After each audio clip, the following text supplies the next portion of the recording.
Fox News alert off the coast of Georgia, where the last four of the four crew members trapped inside that capsized cargo ship were rescued in relatively good condition. They had been unaccounted for after the massive vessel caught fire and overturned early Sunday morning. The Coast Guard rescued 20 of them Sunday, but could not find those final four.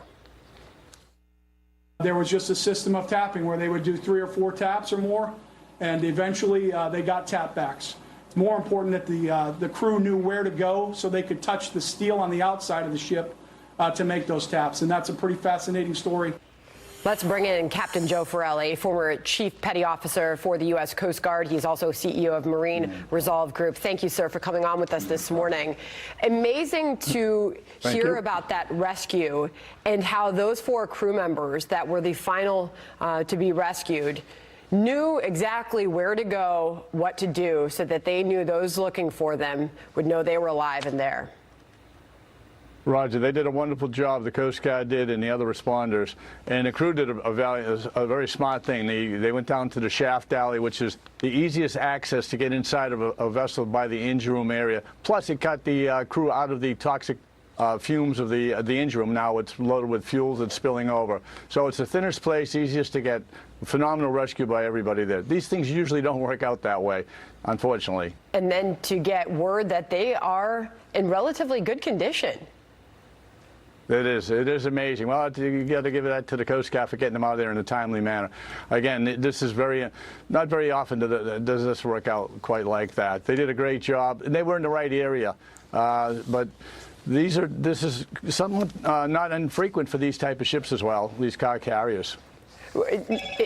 As far as the capsizing of the carrier?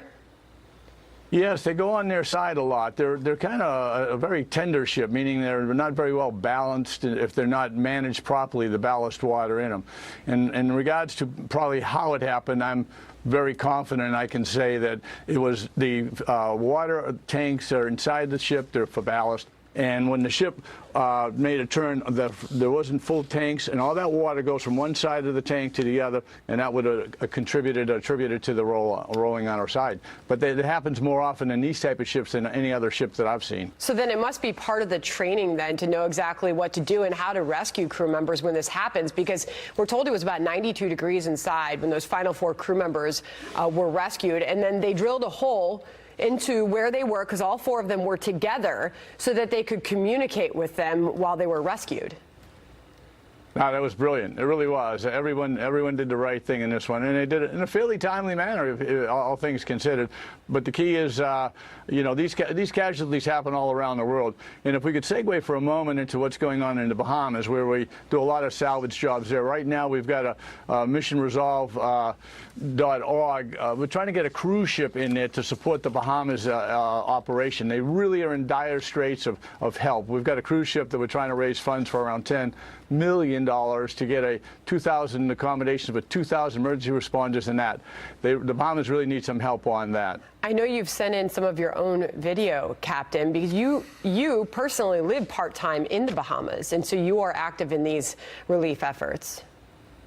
I really am, yes. Matter of fact, I had a big operation going on before the hurricane with millions and millions of dollars of equipment. We were blessed that we didn't have the eye catch us in Freeport. If we had, boy, I'd have had a bigger problem. So we've got a big staff and millions of dollars of equipment, and we're now starting to use some of that for the relief funds as well. But the bigger play here is for getting this cruise ship in under a not-for-profit, if you could.